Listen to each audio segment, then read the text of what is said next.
Então, boa tarde a todos. Nós vamos iniciando os nossos trabalhos em nome do Cristo. Como sempre, temos alguns avisos, né? Primeiro que o nosso trabalho ele dura cerca de 1 hora, mais ou menos, ao todo. A palestra dura cerca de 30 minutos. Após a palestra, nós abrimos para perguntas, comentários. Então, aqueles que tiverem qualquer dúvida sobre o tema ou dentro da doutrina espírita também, podem perguntar. E se quiserem acrescentar algo, também é sempre importante. Algum comentário sobre o tema. É bem importante a nossa participação. Então, após a palestra, as perguntas, nós temos as vibrações e a prece final. Encerrada essa parte, nós vamos receber o passe ali na sala ao lado. Então, a casa abre todos os dias. Nós temos esses trabalhos públicos de segunda a domingo praticamente, segunda-feira às 20 horas, terça às 20 horas também, quarta-feira temos um trabalho à tarde, 14 horas, um trabalho público, quinta-feira às 20 horas e sábado hoje aqui às 17 e no domingo 10 horas da manhã também. Só não temos trabalho público sextas-feiras, mas tem aula, né? Então, nós temos aí alguns eventos na nossa área social. Está promovendo uma viagem a Araxá, uma excursão, que vai ser na sexta-feira, dia 31 de outubro. Vamos sair e passar o final de semana lá em Minas Gerais.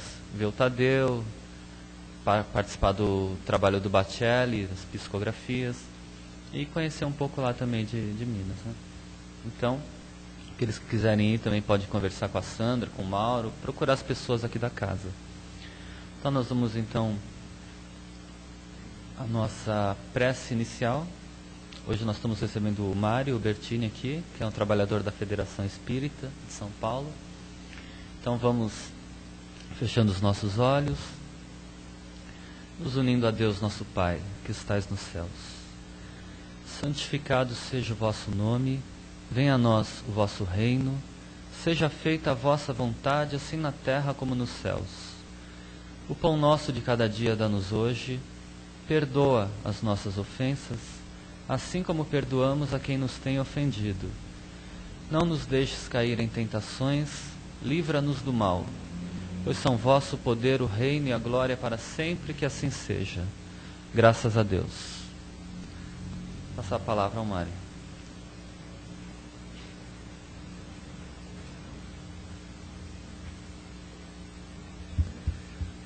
Boa tarde a todos, que Jesus nos abençoe e nos permita, que nos permita as reflexões desta tarde para nosso proveito e, como nós veremos, para que nós não sejamos surpreendidos daqui a pouco. Esse daqui a pouco é depois que nós desencarnarmos. Até onde se sabe, todos nós vamos desencarnar. O processo de permanecer no nosso corpo físico é como qualquer processo da natureza. Assim como uma semente, ela tem um grande potencial. Quando encontra as condições adequadas, a semente germina, absorve energia na forma de água, de luz solar, de substâncias nutritivas e vai se expandindo, cresce, reflete o que a sua estrutura, entre aspas, psicofísica ordena, uma união das informações genéticas do DNA com informações psicoenergéticas daquele princípio inteligente que está presente na semente, como em todas as criaturas. Então essa semente cresce, floresce, frutifica, e aí ela passa, depois desse processo de expansão, para acrescentar alguma coisa, para contribuir com o mundo, para fazer com que o mundo prossiga, entra num processo natural de contração. A árvore envelhece, o gatinho envelhece, o cachorrinho, o passarinho, nós envelhecemos. É um processo de contração, de voltar a se concentrar com as lições aprendidas, modificados pelas lições aprendidas. E até que chega o ponto de contração máxima, onde nós desencarnamos. Naquele momento do desencarne, o nosso perispírito tende a retornar a um estado parecido com o que estava o nosso perispírito no momento do reencarne.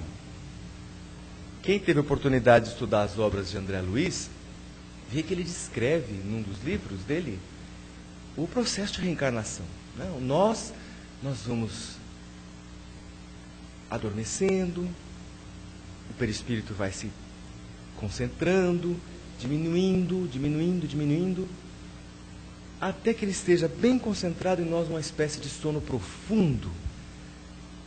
E onde, quando merecemos, o plano espiritual favorece a união daquele espírito que está adensado, concentrado, adormecido, com a estrutura física consistente num óvulo fecundado. O André Luiz escreve até processos que nós desconhecemos ainda, de o mentor com uma capacidade muito acima do que nós temos, olhar aqueles milhões de espermatozoides e falar assim, esse é o mais saudável. Psst, dá um tipo de um passe nele, energiza ele. E ele tchá, tchá, tchá, tchá, tchá, tchá, tchá. E é ele que vai fecundar o óvulo para que o bebê nasça saudável. Quando o André descreve isso, nós que não somos mais crianças espirituais, temos que imaginar que da mesma forma, quando esse processo está sob controle e manipulação de espíritos que querem o sofrimento, seja do pai, da mãe ou do reencarnante, ele deve favorecer um que não seja tão bom, não é? Nós temos que saber que no plano espiritual as coisas não se processam de uma forma tão diferente assim do que se processa aqui. E aí, por que nós falamos nisso? Porque o tema da tarde de hoje é no rumo do amanhã, ou seja, olhando para o futuro.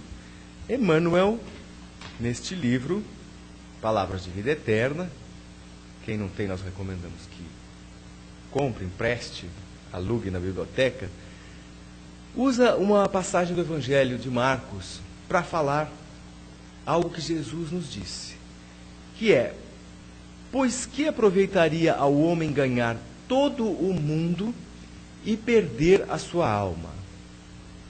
Jesus falou isso após também ter dito, aquele que quiser me seguir, negue-se a si mesmo, pegue a sua cruz e siga-me. Ou seja, quando a gente para pensar nos ensinamentos de Jesus, há muita coerência nos vários pedacinhos. Num outro lugar, ele também disse que o meu jugo é leve, o meu fardo é suave. Jugo, uma opressão, alguém nos mandando fazer algo, carregar um fardo. Ninguém gosta. Quando a gente tem que carregar uma coisa pesada, um fardo, é sinônimo de cansaço, sofrimento. Gostaríamos de estar fazendo outra coisa. Só que ele usou as palavras: o meu jugo é leve, o meu fardo é suave. Significando que ninguém consegue atingir aquele estado de paz, de equilíbrio, de felicidade, de progresso, de amor, de superioridade que todos nós queremos, já que como espíritas sabemos que nós temos isso por objetivo, sem sacrifício pessoal, voluntário. Por isso que o meu fardo é leve, o meu jugo é suave. Porque Jesus não vai aparecer para nenhum de nós para nos dar tapa na cara, para dizer, seja bom. Às vezes nós fazemos isso, a gente pega o Evangelho, o Kardec, o Evangelho segundo o Espiritismo, querendo dar na cabeça dos outros. Geralmente aquelas pessoas que nós achamos que estão erradas. Você está muito errado, preciso consertar você. E os espíritos falam assim: quando você quiser consertar os outros, dobre o dedinho para você, porque alguma coisa está errada com você. Se nós estivéssemos bem, se nós já fôssemos superiores e equilibrados, nós não iríamos querer forçar os outros. A gente brinca muito também na hora de ensinar como é que faz o evangelho no lar, né? A família se reúne. Quando o evangelho do lar é feito com bastante carinho, seriedade, costuma agregar outras pessoas. Às vezes vem uma vizinha que descobre, né? Oh, Dona Maria, mas o que é essa reza que a senhora faz aí todo domingo à tarde, né? Não, a gente chama de evangelho no lar, nós nos reunimos, a família, a gente lê um trechinho do evangelho, vibramos pela paz no mundo, fluidificamos água. Aí a pessoa, como todos nós encarnados, estamos sempre com alguma coisa que está doendo, né? A pessoa fala: ai, posso rezar com a senhora? E vem a vizinha da direita. E começa, nunca ouviu falar do evangelho com essa liberdade que a gente lê no Evangelho segundo o Espiritismo, né? Tirando todo aquele ranço de pecado, a cabeça começa a ficar iluminada. Aí a vizinha conta para outra, né? E tem evangelho que nós já frequentamos e que começou com uma vizinha e depois de uns 3 anos tinha 7, 8 vizinhas, vizinho, criançada, era aquela coisa, virou um evento. Depois do evangelho tinha que ter bolo, café com leite, porque virou o acontecimento social da vizinhança em torno do evangelho. Então, olhando para o futuro, Jesus disse: negue-se a si mesmo, ou seja, estabeleça suas prioridades. É claro que é gostoso fazer as coisas que satisfazem o nosso ego. Se não fosse gostoso, nós não estávamos reencarnados na Terra, onde a gente privilegia o ego em prejuízo do coletivo, do comum. Negue-se a si mesmo. Não é deixar de se amar. Olha o que nós dissemos, que o pedacinho se encaixam. Em outro lugar ele disse: amai a Deus sobre todas as coisas. Ame ao próximo, mas como a si mesmo. Não precisa ser espírita para a gente ver, de vez em quando a televisão mostra, né, alguém que estava com baixa autoestima, não gostava de si mesmo. Geralmente a gente vê essas pessoas quando elas aparecem nos noticiários policiais, né? É uma tristeza. Às vezes nós sofremos muita decepção, desilusão na vida, um amor que nos nega, né, nos deixa, nos rejeita. Quando nós não sabemos lidar com essas crises emocionais, a tendência é perder a autoestima, não se valorizar mais. E quem não consegue valorizar-se a si mesmo, está inabilitado para amar e respeitar os outros. Não consegue começar de si, ou seja, não tem aquela energia expansiva, não parte de si próprio. É uma falha técnica. Hoje em dia o Espiritismo está tão presente e claro em nossas mentes que é fácil falar isso. 50 anos atrás não, né? Na Federação Antiga, falar em falha técnica do espírito, o pessoal ia falar: fora daqui, herege, né? Ia procurar lá no Kardec, onde é que estava escrita a falha técnica. Mas é isso, e cada vez mais será assim. Nosso progresso científico e interior vai nos levar a desvendar esses mecanismos. Por isso, negue-se a si mesmo, pegue a sua cruz e siga-me, em um lado. No outro lado ele diz: o meu jugo é leve e o meu fardo é suave. Significando, voluntariamente você vai se submeter a isso, porque eu te amo, não quero te obrigar. Você vai fazer o dia que você achar que deve fazer e porque quer fazer. Você vai estender o seu amor aos seus semelhantes, aos seus familiares.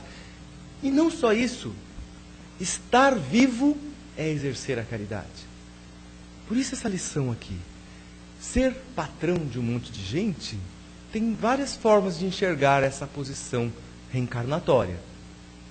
Algumas pessoas falam assim: eu sou o patrão dessa turma de Zé Mané porque eu sou o bom. Eu tenho a estrela. Eu mando. Eu sou o chefe.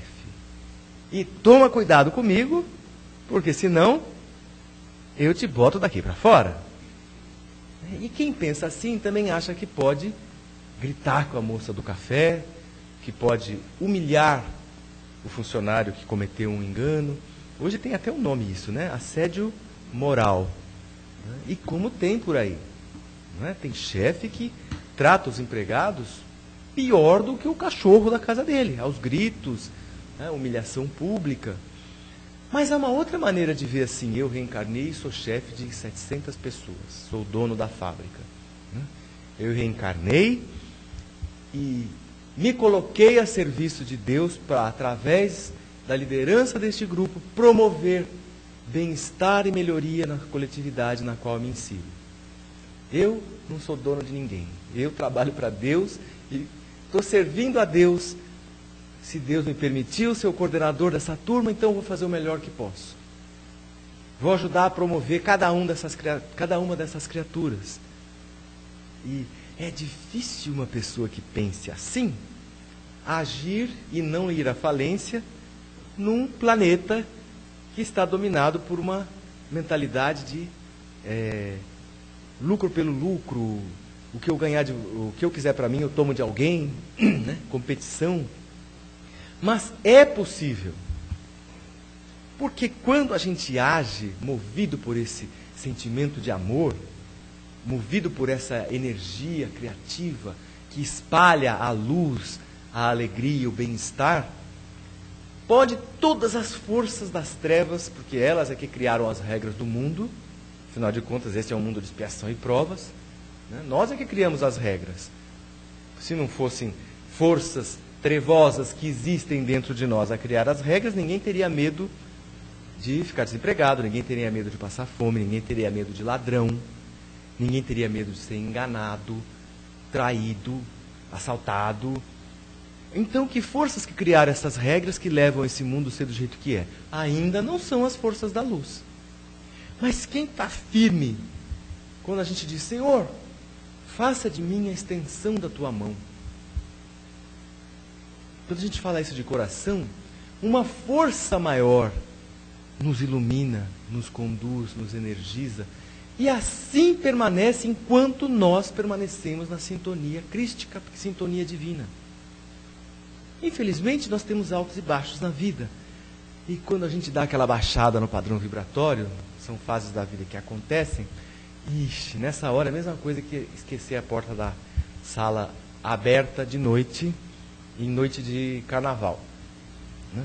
A gente quase que pede para algum malfeitor entrar dentro de casa. Se não é um malfeitor, é uma pessoa que vai entrar e vai sujar tudo, vai abusar da nossa casa, mesmo que não nos roube. Então é importante, nos momentos de dificuldade, nos momentos de alegria, agradecer.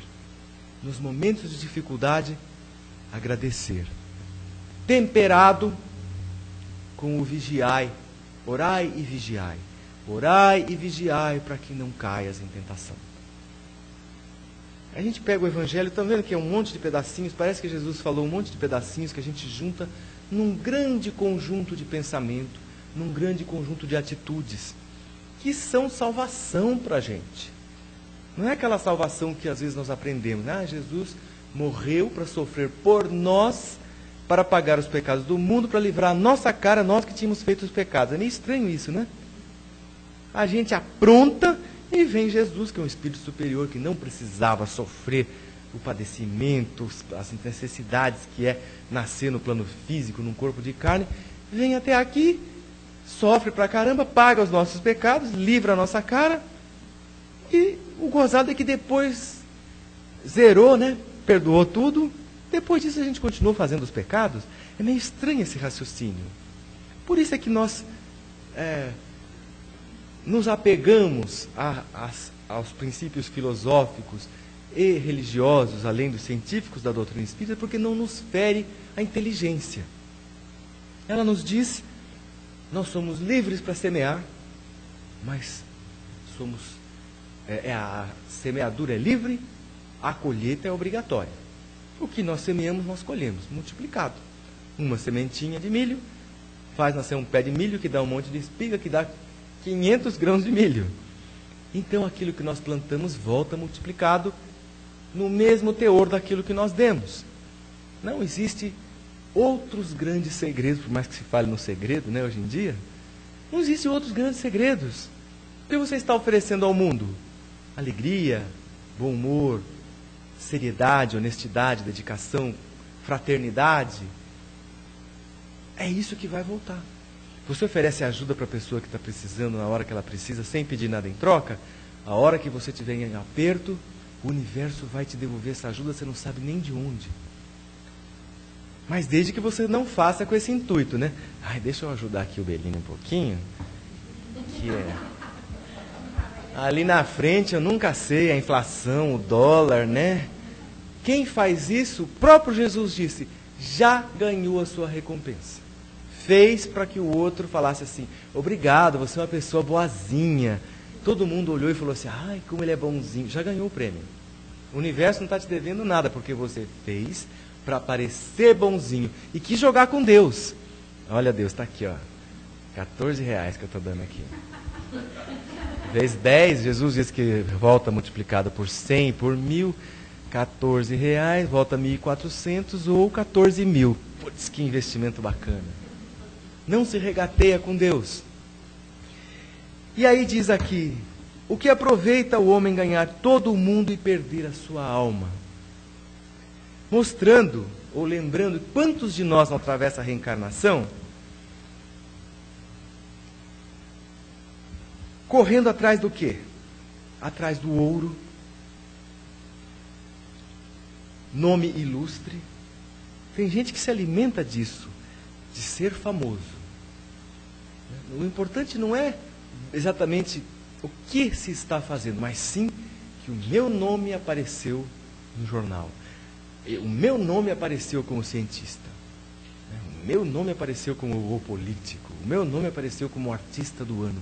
E a pessoa transforma isso numa obsessão e faz qualquer coisa para conseguir isso. Vez por outra a gente vê isso, né? Artista que faz qualquer coisa para aparecer. E às vezes se expõe a situações muito constrangedoras. Gente que faz qualquer coisa para enriquecer. Existe isso no mundo? Tem. Nós temos que buscar mais dinheiro. A criatura que reencarna e fala assim, não, em nome de Jesus, eu renego este vil metal. Quem não for atrás de ganhar melhor salário, de montar um negócio para ganhar dinheiro, e em vez de se tornar um iluminador do mundo, se torna um peso. Mas meu filho, o que aconteceu? Você não tem o que comer. Ai, será que o senhor pode me sustentar um pouquinho? Porque em nome de Jesus eu reneguei este vil metal. Meu Deus do céu, se é para virar um peso nos ombros dos outros, então você não entendeu a coisa. Não. Nós temos sim que melhorar para nos tornar, se nós somos um médico, para ser um médico melhor. Se a gente é uma copeira, um copeiro, para ser um copeiro melhor. Se somos o porteiro do prédio, ser o melhor porteiro. Se é para sermos o presidente da República, para ser o melhor presidente.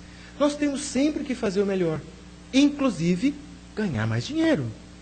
O livro fala das pessoas que transformam isso num objetivo de vida, que transformam a beleza física naquilo que ela tem de mais valor, na fama, no prestígio,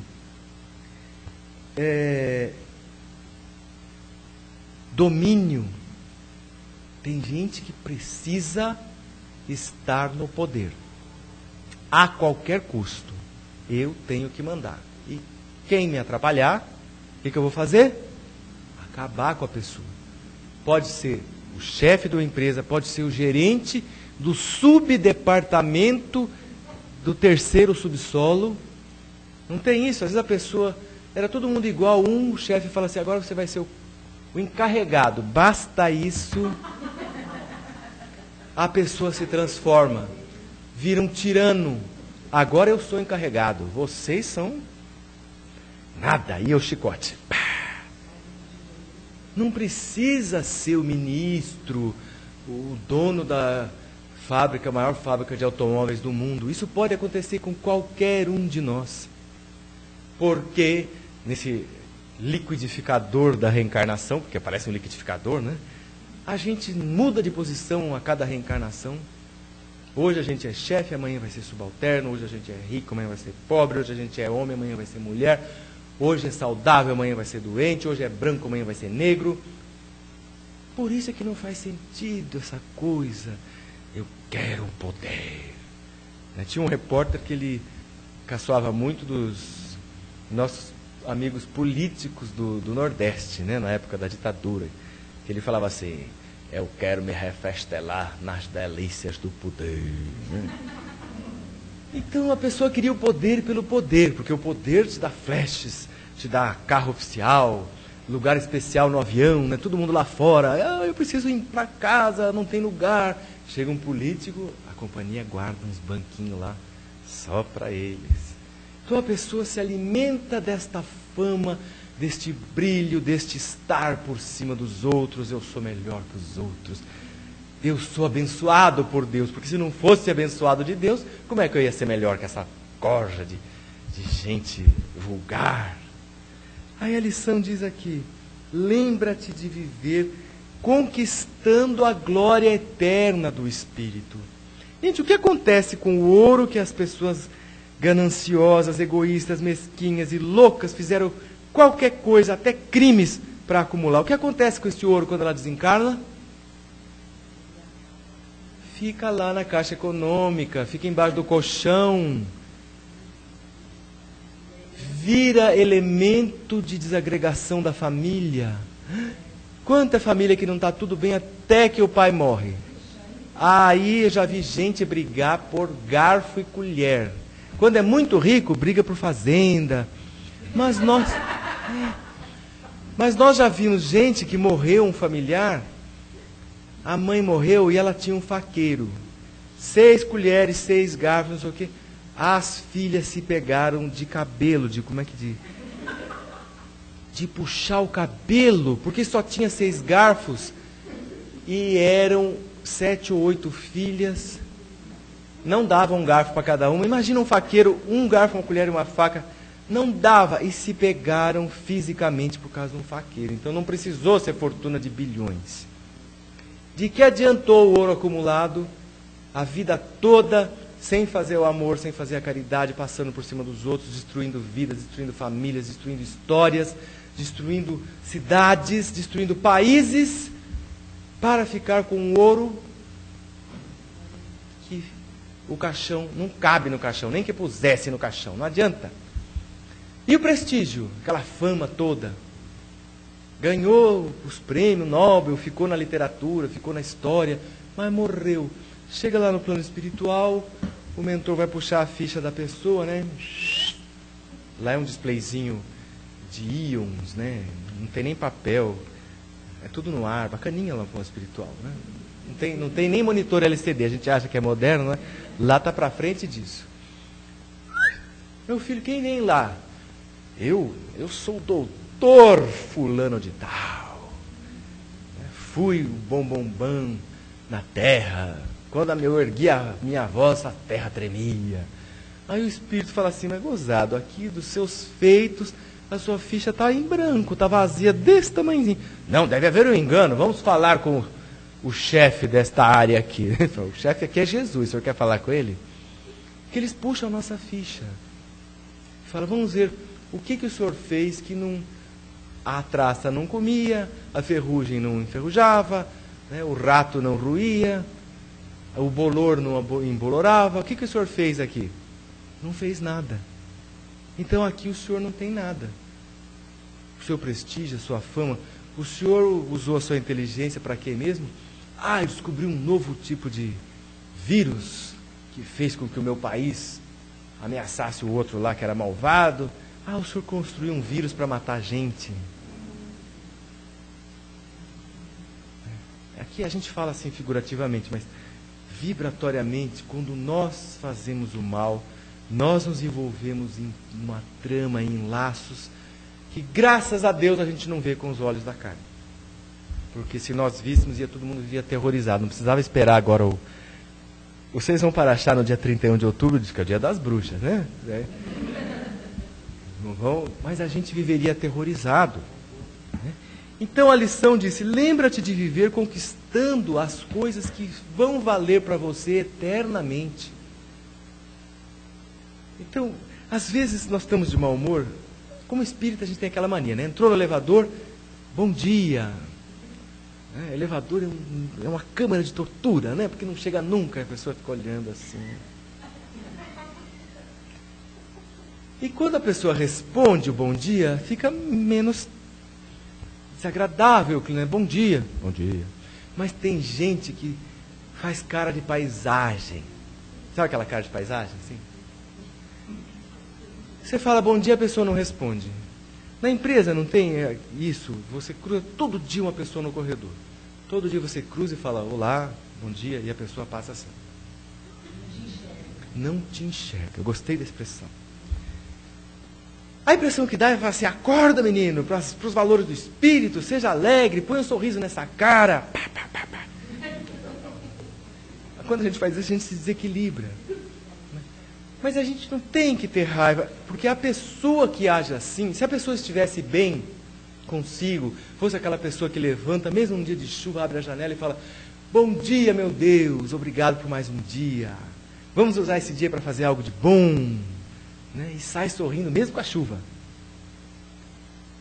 A pessoa que age desse jeito, que não enxerga ninguém, que não responde um cumprimento, que está sempre com a cara amarrada, ela precisa do nosso tapa, né, em pegar o evangelho e falar, vou te ensinar a amar agora. Pá. Ou ela precisa da nossa prece? Porque a pessoa que age assim, ela está feliz? Não deve estar. Né? A pessoa que está sempre de mau humor. Eu não tenho um relógio na minha frente. Desculpa. Tenho. Tá bom. Então nós temos que orar por essa pessoa, vibrar por ela. Quando ela passar e fizer aquela cara de te desprezo, não te vejo, você não é nada, a gente passa e faz aquela vibração gostosa, né? Eu te amo, eu desejo que você seja feliz, eu te energizo para que você consiga romper essa tristeza em que você deve viver, né? Não sei se é verdade ou não, mas eu acho que é, porque se você estivesse feliz, você, no mínimo, por respeito, né, para dizer que estou te vendo, você existe para mim, né? Homem é mais fácil, às vezes basta fazer assim, né? Op. Vale tudo. As mulheres, elas têm o jeitinho delas, né? Querida, como vai? Aquele beijinho e tal. Cada um com o seu jeito, não importa. Mas vamos rezar por essas pessoas. A gente fala rezar, né? Vibrar, um pensamento bom. Olha, 1 dia, 2, 3, 1 ano, 2. Um dia essa pessoa vai parar de passar olhando por cima no corredor. Nem que seja para tropeçar em você. Né? Então a lição diz, em vez de ficar correndo atrás de fama, ouro, fortuna, que aproveita o homem ganhar todo mundo e perder a sua alma. Porque depois desencarna e pena que o tempo não dá. Nós estamos lendo um livro novo. Chama-se Ícaro Redimido. Alguém já ouviu falar desse livro? Santos Dumont. Ele aborda, é um livro que vai para os lados da depressão, do suicídio. Mas o autor espiritual aproveita para descrever de um jeito tão rico os processos que eles põem a mão na testa do espírito desencarnado, né? E leem a história da pessoa, veem onde que está a mente dele aprisionada lá no Vale dos Suicidas. Gente, não vale a pena a gente viver preso a valores que morrem com o corpo, com a carne, com a matéria, porque depois a gente vai parar lá nas regiões sombrias do plano espiritual, mesmo sendo espírita, pensando que sabe tudo. Por isso que a lição termina falando de como dói quando a gente descobre que perdeu tempo. Ficou 70, 80, 90 anos aqui na Terra, aquele sofrimento para criar filho, para pagar as contas, e a prestação da casa própria, e medo de ladrão, e dor de barriga. Ai, como encarnar e ter dor de barriga é uma coisa, viu? Né? A gente sofre, dói a joanete, e quando a gente fica velho, dói as cadeiras, né? E os quartos, né? A minha avó falava, estou com uma dor nos quartos, eu ficava sempre pensando o que era. Mas a gente fala, o pessoal do sítio, né? Matava o porco, falava o quarto traseiro, o quarto dianteiro, né? Então está com dor nos quartos, né? Tanto sofrimento, a gente fala, agora eu virei espírita, eu vou desencarnar e vou parar lá na praça central do nosso lar e dali só para o Ministério da Reconciliação. Aí desencarna. Que pena que não vai dar tempo de falar. Desencarna, passa por aquele processo de perturbação espírita, né? Aí quando abre o olho, fala, ai, vou ver o nosso lar. Quando vê tudo escuro, lodacento, gritos, né? Quando tem que tomar cuidado. Por isso a lição termina aqui. Recorda os que padecem na derrota de si mesmos, ou seja, aqueles que passaram a vida atrás desses valores transitórios, depois de se acreditarem vencedores. Recorda dos que choram as horas perdidas. Né? Reencarnar e falar, meu Deus do céu, me enganei, perdi o tempo. E procura, enquanto é hoje, enriquecer o próprio espírito para o amanhã que te aguarda. Porque, de acordo com o ensinamento do Senhor, nada vale reter por fora o esplendor de todos os impérios do mundo, conservando treva por dentro do coração. Então, Jesus nos deu tudo. Veio nos ensinar, Ele veio para isso. Deixa eu ir lá para acordar aquela moçada.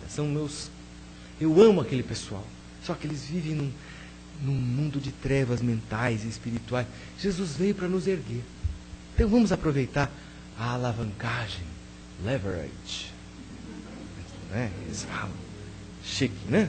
A alavancagem que os ensinamentos de Jesus nos dá, que não veio aqui para que a gente ajoelhe e reze e não faça nada com os ensinamentos. Veio para que nós mudemos a nossa vida para melhor. Seja aqui neste plano físico, seja depois que a gente desencarnar numa condição melhor, para montar uma reencarnação bacana e melhorar o nível da humanidade, porque nós precisamos colaborar de alguma forma, né?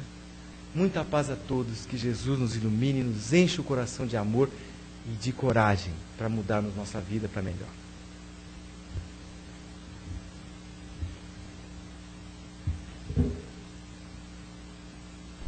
Nós vamos passar agora as perguntas e comentários.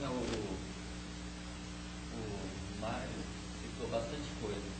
Não passou muita coisa pela cabeça. Só vou fazer um comentário. Quando você falou que Jesus, essa questão de Jesus ter vindo, é uma questão que muitas pessoas acreditam, ligadas pelas nossas religiões. Que Jesus veio à Terra, sofreu por nós, foi crucificado, e quando foi crucificado, ele zerou os pecados de todo mundo. É uma coisa assim, não tem muito sentido até, né? Como você falou. E tem um livro chamado Roma e o Evangelho. Vocês já leram? Não? É um livro muito bom, que foi reeditado agora, e ele foi feito, para vocês terem uma ideia, por padres. Um pouco depois que o Kardec desencarnou, ali, quando estava entrando em 1900. Então eles estavam conhecendo o Espiritismo. Imagina o preconceito que eles sofreram para fazer esse livro. Só que eles receberam inúmeras mensagens, inclusive de Maria de Nazaré. A gente fala assim, pô, deve ser falso, né? O primeiro pensamento que veio. Mas assim, parece ser real mesmo, mensagens de altíssimo nível. E Maria cita isso, fala, meu filho, né, numa passagem, fala assim, meu filho ele não poderia, né, ele não quis e nem poderia redimir os pecados de cada um. Ele veio ensinar e ajudar. Né? Enfim, o livro é belíssimo e fazendo uma propaganda aqui. Tem uma mensagem de João, o evangelista, que conta toda a passagem do planeta, desde o começo, as primeiras raças até, sabe?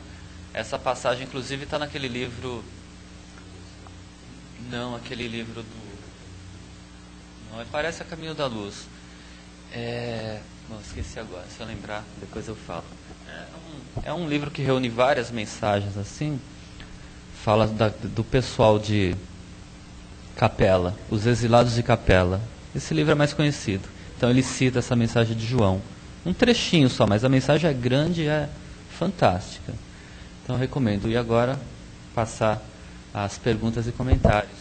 Eu sei que tem bastante gente hoje.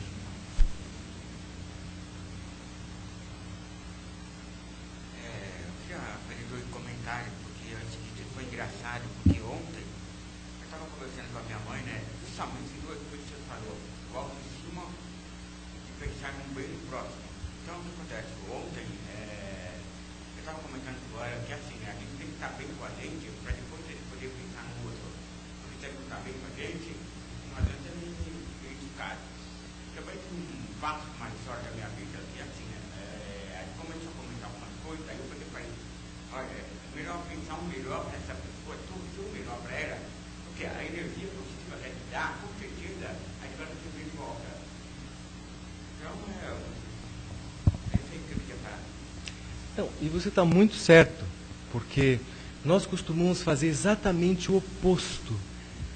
Quando a pessoa nos trata mal, a gente fica indignado, sofre, sente dor, fica humilhado, sente que foi ferido e reage da pior forma possível. Reage com o ego, que diz assim: o quê?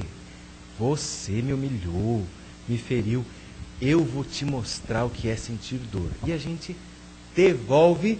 Até somos ensinados a isso. Eu costumo dizer que nós, meninos, somos até vítimas desse ensinamento, porque nós somos homens, homem não leva desaforo para casa, então levou, dá. E se você não faz assim, é mais humilhado ainda. Então nós somos ensinados a fazer isso, a reagir e não deixar barato, não ter sangue de barata, não levar desaforo para casa. E o que nós fazemos com isso? Recebe uma carga de vibração terrível, devolve uma pior ainda, e em vez de ter uma, você tem duas. E criou um vínculo de raiva, de ódio. E a lição do Evangelho diz assim: perdoa. Quantas vezes devo perdoar o meu irmão que me ofendeu?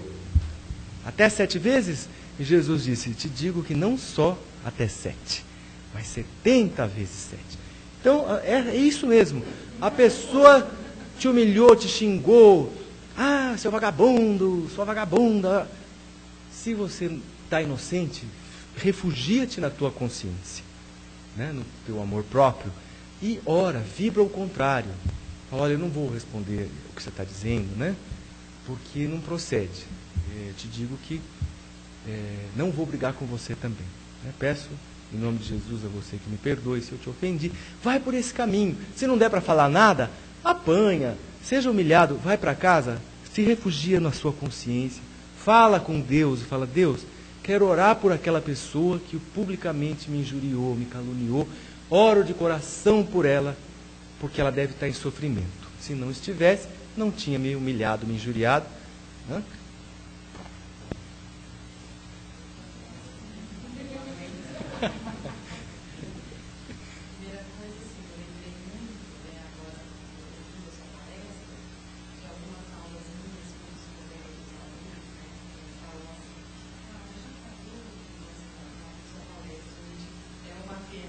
Ah, que isso.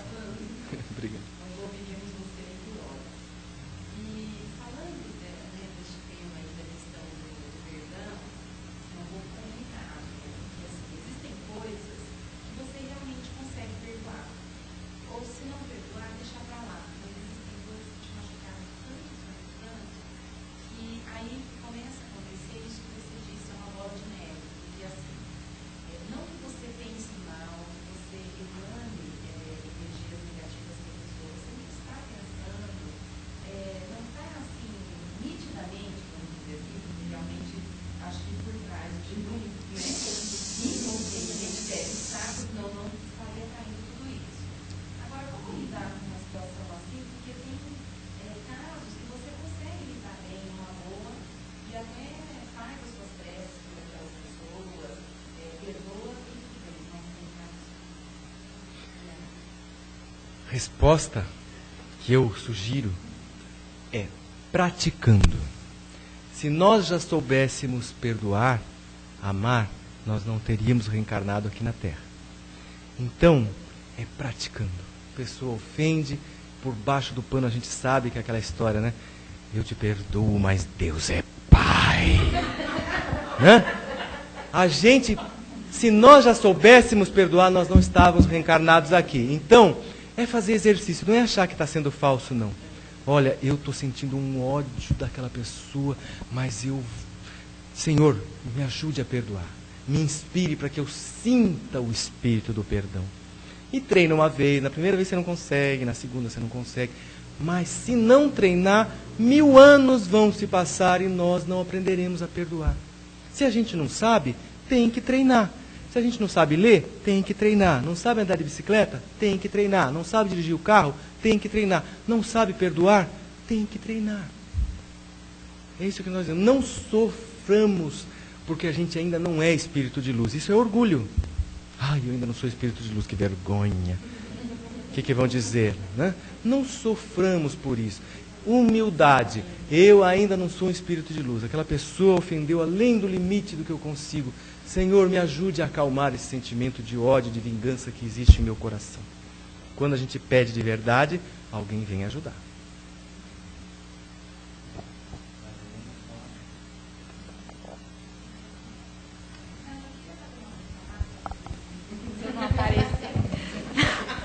Não, você falou dos cargos de chefia, enfim. Eu acho até que, lógico, eu não compactuo com essas pessoas autoritárias, enfim, que destratam as pessoas, mas eu acho que, por um outro lado, às vezes, se elas não fossem assim, talvez elas não conseguiriam controlar, às vezes, um grupo de pessoas. Então, eu não sei se eu estou errada, mas às vezes eu vejo algumas pessoas em cargo de liderança, que elas são, assim, muito enérgicas, mas eu fico pensando que talvez se elas não fossem daquele jeito, se elas não tivessem sido previamente preparadas para estar naquela situação, para lidar com aquelas pessoas mais revoltadas, ou às vezes mais difíceis, porque eu falo isso porque eu sou muito mole. Então, eu não conseguiria estar num cargo de liderança. Então, às vezes, determinadas características da pessoa, ainda que não sejam tão boas, não sei, é uma pergunta, elas, para aquela situação, tem que ser daquele jeito. Não sei se eu estou falando besteira, mas a minha... Não, mas você tem razão. Imagine que o espírito seja bom o quanto for. Se ele for liderar um grupo de pessoas indisciplinadas, negligentes, se não usar de energia, se não exigir que haja disciplina, ele falha na missão de liderar o grupo. Nós nos referimos ao sentimento que move aquela pessoa. Então, se a pessoa é o chefe e recebeu para liderar um grupo de pessoas indisciplinadas, negligentes, que precisam de ordem, disciplina e de energia, ele vai usar essa energia, vai aplicar. Mas a energia que o move não é a do ego, que fala assim, eu sou bom, eu vou pisar no seu pescoço, porque vocês não são nada. Não, eu vou exigir de vocês respeito, disciplina, etc. Eu vou ser duro e rigoroso, porque de outra forma eu falho na minha missão. Tudo o que vale é o que a gente sente. Tá? Obrigado, Maia. Sim, só para uma palhinha, tem que ter bom senso, né, o que você falou, realmente, né, para tudo. Né? Tem uma mensagem no Evangelho também que fala assim, quem chefia com amor, para ajudar, isso é uma coisa, né, olhar. Agora, tem pessoas que fazem outra coisa, né, diferente. Com sabedoria. E nessa mesma mensagem fala, os que obedecem também saibam obedecer, né, porque tem gente que não quer obedecer também, né. Bom, muito bom a palestra. Amir, eu vou te convidar aqui para você fazer as vibrações para nós hoje. Você aparece. Chegou de lancinho. Chegou surpresa também.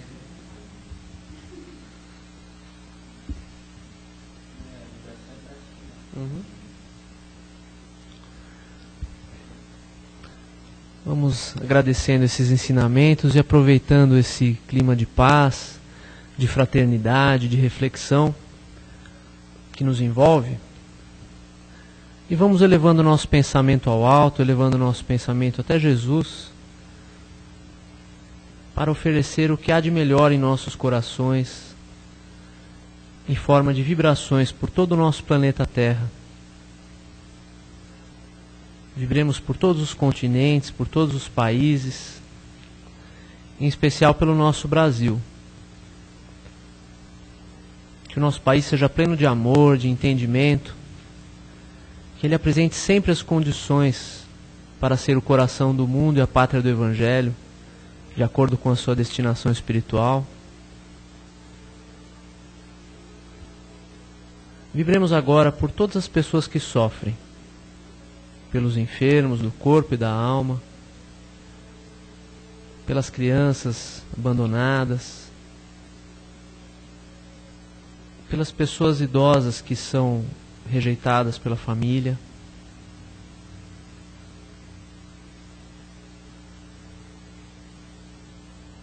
Vibremos por todos aqueles que não conseguem ainda ter o amor no coração, que não conseguem perdoar o semelhante, principalmente aqueles que não conseguem nos perdoar.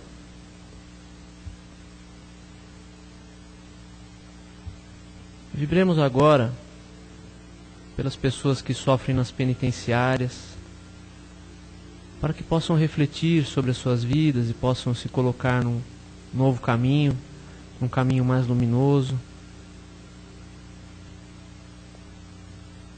Vamos vibrando agora por todas as religiões, pelos templos de todos os cultos. Vibremos pela Igreja Católica, pelas igrejas evangélicas, pelos templos budistas,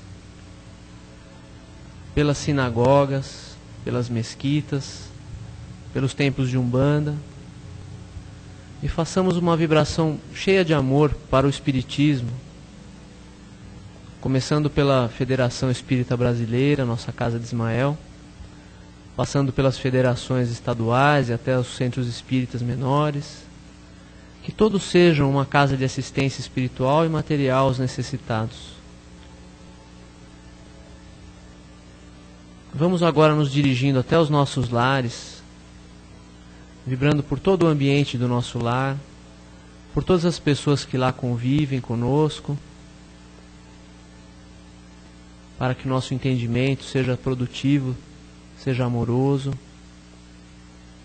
E por fim vamos pedindo permissão ao plano espiritual para vibrar por nós mesmos, pela nossa renovação íntima e comunhão permanente com Deus. Que assim seja, graças a Deus. E agora vamos mantendo a sintonia, agradecendo ao nosso Pai Todo-Poderoso, agradecendo a Jesus, agradecendo a presença dos mentores amigos que aqui nos assistem e nos acolhem, pedindo que tenhamos luz, que tenhamos a sabedoria para aplicar esses ensinamentos que recebemos nessa tarde nas nossas vidas e que eles não sejam apenas palavras e pensamentos nas nossas mentes, mas se traduzam em ações em prol de nós mesmos, do nosso semelhante e de toda a humanidade. Que assim seja, graças a Deus.